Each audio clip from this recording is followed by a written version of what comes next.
During the Steam Next Fest 2025, a demo for a little game called Fellowship was playable.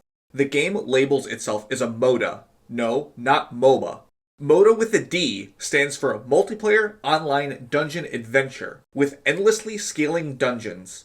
So basically, it's Mythic Plus without all of the MMO trappings. There are no levels to grind in the traditional sense, and no overworld. It kind of reminds me of the original Guild Wars, where you hang out in a hub area and then LFG/LFM, or matchmake a party to go out into an instance zone. But just because you don't have levels, that doesn't mean you start out at max power. As you push higher up, you start to unlock new skills that flesh out your base kit, and eventually you will start to get trinkets that let you use general, non-character specific abilities. I have not gotten far enough to get trinket drops, but this is where stuff like a combat res would go. You can also find gear with gem sockets, and the more gem power you get of any type pushes you down the respective track. It also has a native DPS tracker, which lets you track damage per second, damage dealt, healing per second, healing done, among a few other things. Because the devs don't want you to have to use third-party tools, the more commonly used things have been thrown into the box. It's such a cool feature. The demo gives us access to 6 heroes in 6 maps. Oh yeah, you don't create your own character. Each typical class has its own character. As someone who played a lot of games like League or Overwatch, this design decision doesn't bother me at all. Creating my own Cryomancer would be cool and all, don't get me wrong.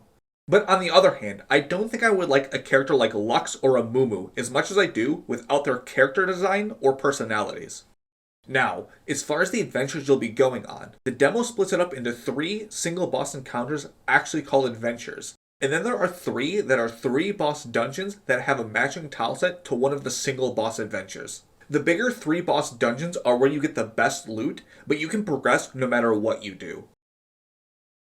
Plus 0 to plus 5 basically acts as the tutorial as the guardrails slowly get removed.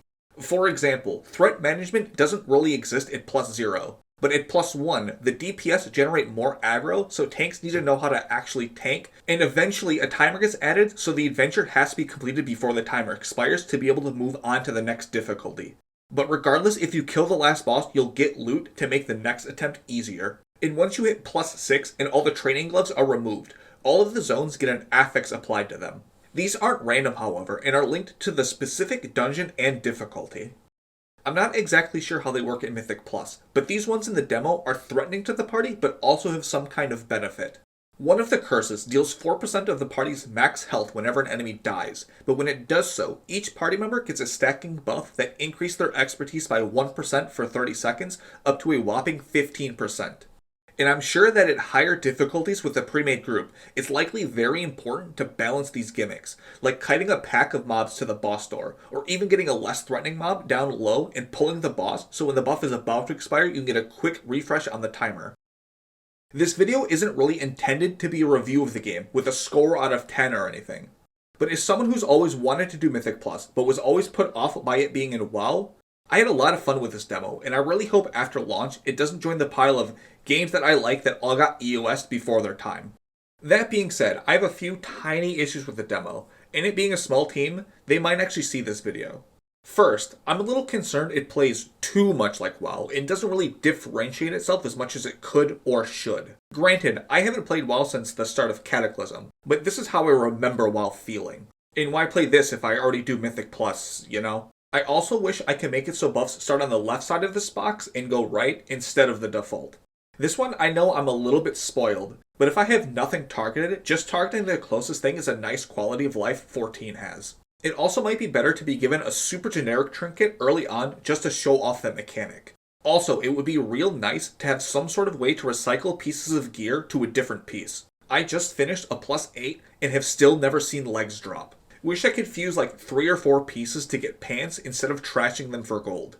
Oh, and finally, maybe I missed it, but the training dummies only seem to come in groups of 1 or 4. I would like to see a group of 2, because it would be really cool to check DPS on 2 targets easily. Okay, I'm pretty sure that's everything, so now let's go to the second topic. I really wish Criterion worked like this. Obviously, they would need to change the rewards or whatever, but how cool it would be after beating Variant, Criterion took you down one of the 3 paths instead of being a singular static dungeon. It could be either the party's choice or you're forced to follow the NPC. And then the trash are given more complex mechanics like in the current Criterion. Things that need to be assumed or interrupted, for instance. The paths would still be linear like we are used to. Gotta keep some of that Final Fantasy XIV DNA, of course. It's just adding the scaling difficulty part, and possibly an affix or two. The bosses wouldn't even really need that much extra to be added or changed. Compare a dungeon boss or a variant boss to one from the Fellowship demo.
But I would give it some sort of specific scaling method exclusive to the Criterion you are in, so sealed-in upgrades wouldn't work in Mount Rakan or whatever.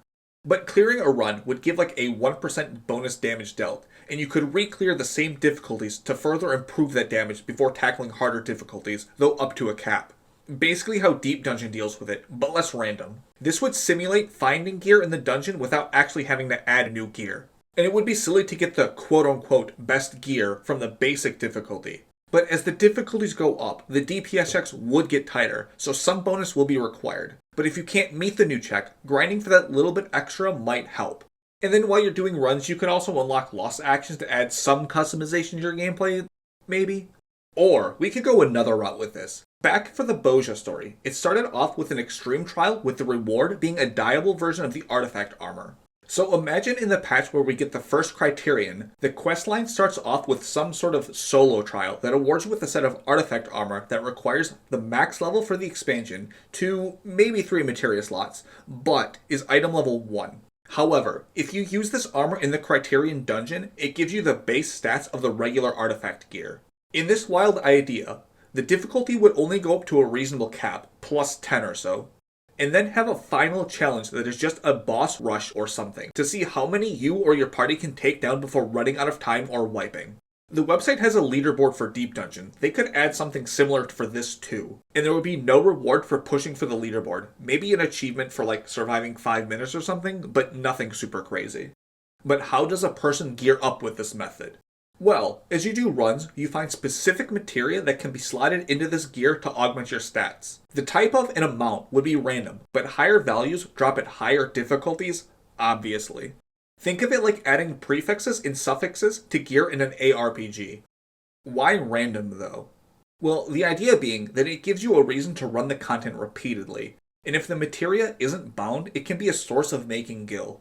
Or maybe it works like the lost actions in Boja, and you buy and sell unidentified versions of the materia. And this is the reason the gear itself is only eye level 1, so the actual materia we get for the rest of the combat encounters is too high and can't be slotted in. However, instead of just raw stats, you might find materia that can grant you new skills or passes. Speaking of skills, because we are adding ones from materia, and I mean more than the normal 2 you'd get from the lost actions, our normal kits will make things way too bloated, so every class will have more stripped down kits similarly to what they do in PvP. But because we would have somewhere between 8 and 15 materia based on how many materia slots there are, and not all of them will be for new skills, kits don't have to be trimmed down to too much. But it would be nice to consolidate buttons like making melee and tanks 1-2-3 combos 1 or 2 buttons. If you have any cool skill or passive ideas to add, they can be generic or job exclusive. Leave a comment down below for me. Now, to wrap this up, Fellowship had a fantastic demo, and I'm excited to see what kind of crazy bosses will be in the full game, with hopefully varying levels of complexity for the bosses and mechanics. And Final Fantasy needs more content that takes chances on gear and progression, and Criterion seems like a great way to explore something like this. Because even though I like Criterion and still need to do the Savages for the titles, the lack of rewards minus the Aloe weapons makes the content largely unappealing. Thus, the whole system could be reworked and not upset too many people. And I'm not expecting any big changes from the Dawn Trail Criterions whenever we get one, but I can cope and hope for big changes in 8.0. Until next time.